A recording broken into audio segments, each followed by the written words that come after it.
శ్రీమాత్రే నమః. అందరికీ నమస్కారం. కార్తీక పురాణం 29వ అధ్యాయం గురించి ఇప్పుడు మనం మాట్లాడుకుందాం. ఓం నమః శివాయ. రాజు చూస్తూ ఉండగానే సుదర్శన చక్రం మాయమైపోయినది. సుదర్శన చక్రం మాయమైన తరువాత అంబరీష మహారాజు భక్తిపూర్వకముగా దూర్వాస మహామునికి సాష్టాంగ ప్రణామాలు చేసి ఆయన పాదాలపై అంబరీష మహారాజు తలకాయని ఉంచి ఇలా అంటున్నారు: ఓ బ్రాహ్మణోత్తమ, నేను చాలా పాపిని. సంసారమనే సాగరములో పడి కొట్టుకొని కష్టపడుతున్నాను.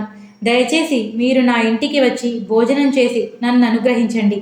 మీరు నా మీద దయ ఉంచి తిరిగి నా ఇంటికి వచ్చి నన్ను రక్షించండి. 3 లోకాలు మిమ్మల్ని చూసి భయపడుతుంది. అలాంటిది మీకు భయం ఎక్కడ? భయము అనే వంకతో నన్ను రక్షించడానికి తిరిగి నా ఇంటికి వచ్చారు. మీ రాకతో నాకు చాలా ఆనందంగా ఉంది. దయచేసి తిరిగి ఇంటికి వచ్చి భోజనం చేయండి అని ప్రార్థించెను. ఆ మాటలు విన్న దూర్వాస మహాముని తన చేతులతో ఆయనను పైకెత్తి ఆనందంతో ఇలా అనటం మొదలుపెట్టెను: ఓ రాజా, రక్షించిన వాడిని తండ్రి అని చెబుతారు. ఇప్పుడు నీ వలన నా ప్రాణాలే రక్షింపబడ్డాయి. కాబట్టి నీవు నాకు తండ్రితో సమానుడవు. నేను బ్రాహ్మణుడినే ఉండి కూడా నీకు చాలా కష్టాన్ని తెచ్చిపెట్టాను.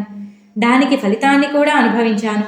చివరకు నీవే నన్ను నీ దయతో నా కష్టము నుండి నివారించావు.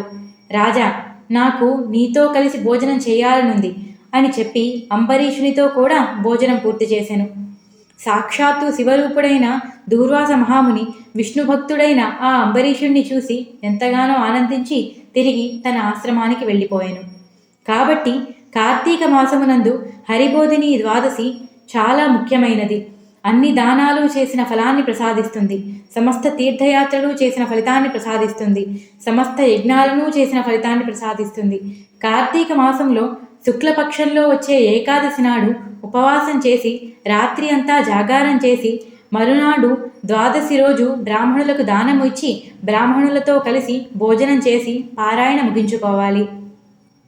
మోక్షము కోరేవారు ఎవరైనా సరే ఈ ద్వాదశిని కొంచెమైనా పాటించాలి. ద్వాదశి గడియల్ని వదిలివేయకూడదు. అందులోనూ కార్తీక శుద్ధ ద్వాదశి చాలా పుణ్యప్రదమైన రోజు. ఈ ద్వాదశిని ఎంతమాత్రమూ విడిచిపెట్టకూడదు.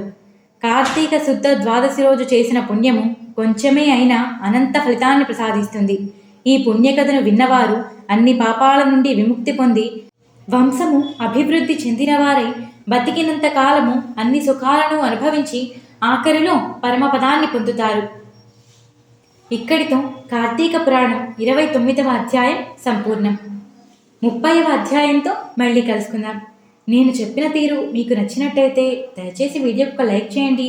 మీ లైక్ వల్ల ఈ వీడియో మరికొంతమందికి షేర్ అవుతుంది. ఇంకొంతమంది కార్తీక పురాణాన్ని వినగలుగుతారు.